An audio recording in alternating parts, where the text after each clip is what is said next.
Hello everybody, welcome to another video on Homewood Avenue Lights. This is Rabbit. In this video, I just want to touch base just a little bit, a real quick video, the smart pixel lights. A lot of people are going to them. We've gone and put a lot of them in our display and all that stuff. We're not going 100%, but we've definitely added them because you get all the cool motion effects, the light colors all over the place. They're really a cool light, and I believe they do make a nice addition to our display anyway. Now, they're not for everybody, that's for sure, and depending on your type of setup and display, you may not even want them. But the one thing I want to talk about that we have definitely encountered on these is occasionally they won't work quite right, or a strand won't work quite right. And I'm standing here in my driveway arches, and they are the best one to show as an example, because each one of these arches is a complete strand of 100 lights, one circuit, so to speak. So each one of these arches are independent of each other. It's not like two arches are plugged on the same circuit or anything like that. They are independent of each other. But one arch is a complete circuit. And what you'll find with pixel lights, one of two things will happen. Either the entire strand will go out, or part of it will go out. Now, the entire strand, that generally ends up being one of your connections down here, because they're 3-wire connections, and you end up getting something out of whack. They're real sensitive on that kind of stuff. The 3 wires, there's a hot, positive, or there's a ground, which is your negative. The third wire is actually a data signal that sends data information to the lights to tell them how to act and how to work and all that stuff. Each individual bulb knows what it's supposed to do from that data signal. So usually if you got the whole strand out, simply go down and check one of your connections like these here. Occasionally they'll get a little moisture in them, something like that. Unscrew them, tap them, or if you have, like I've done, added on and soldered cords and lengthened things, double check them. That's usually where it is. And usually when you make a bunch of cords up like this, we had to make up 16 of them, you'll have 1 or 2 connections or something that just didn't take quite right. We do use solder connections, heat shrink solder on all of them. Just makes it a little easier, made a better connection on them, plus it seals them up. Now the other thing that'll happen with them, and you'll find this when you start, they get old enough, or even sometimes when they're newer, you'll get a strand that these all start over here. That's the beginning of them. That's where they're coming from, the controller. And then they're numbered. You don't know it, but they do. They start their signal and it works this way across. What'll happen is they'll come part way, or maybe to here, or even get halfway across or almost across, and then all of a sudden the rest of the strand quits working or isn't working right. They'll do the either or. They can go completely dark, or they can just get really crazy. What happens, and this is from experience on this, I'm looking to see if I got one here I just worked on the other night. Here's one to show you. I get around here a little better. Each one of these actually has a little microchip and circuitry in each light.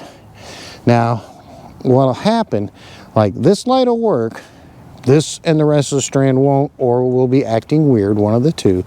But what we have found, you don't know if it's this bulb that is working, just not sending the signal out right to the next one, or is it the first bulb that's not working, not receiving the signal right and not working. We have found you don't know. There's no way of really knowing for certain on this.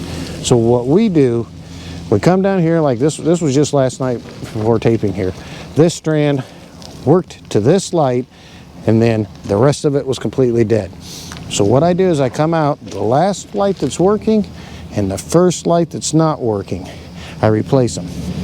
All I do is I got 1 extra strand of lights that I use, and I'll cut 2 of them off of it each time, and you just heat shrink solder them in and replace those 2. Remember, replace the first one that, or the last one that is working in the string, and the first one that's not working.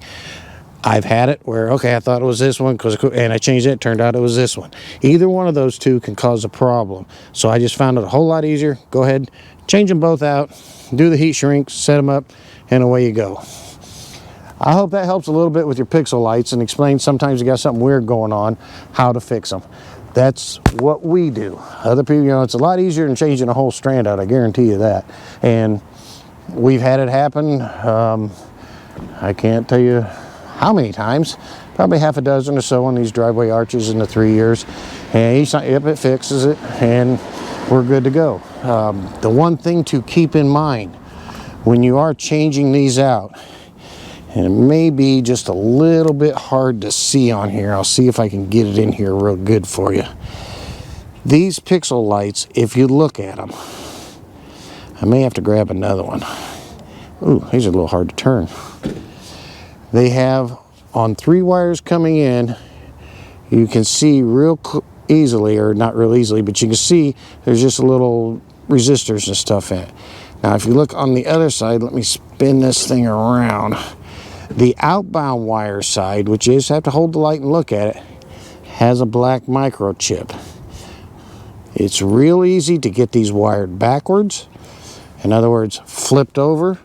You have to make certain, like on this one, see there's the black chip. These wires on the black chip side are the outlet side going on down the chain, and then they come in on the side of the pixel that has no chip and just little resistors in it.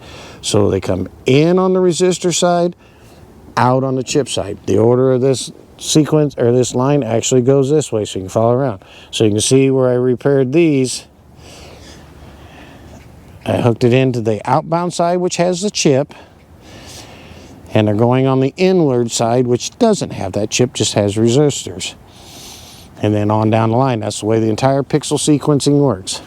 So keep that in mind if you go to replace any of these. Make sure you get them wired the right way, because otherwise they won't. The wires on the line on these lights are marked.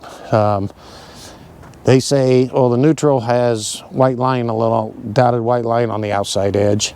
And then the center line is the data line, and the outside the other one is positive. They say on real little letters, but they can say on it. We just use heat shrink solder connectors, and I can change 2 bulbs out like that in less than 5 minutes. Unless they're up high, then I get the ladder out. But hope that helps you a little bit. I tried to not get too long on this, but maybe it did you some good if you have some pixels acting up. So until next time, make sure you hit that like and subscribe button. Got any questions or comments, feel free to post them down below. Have a good day, everybody.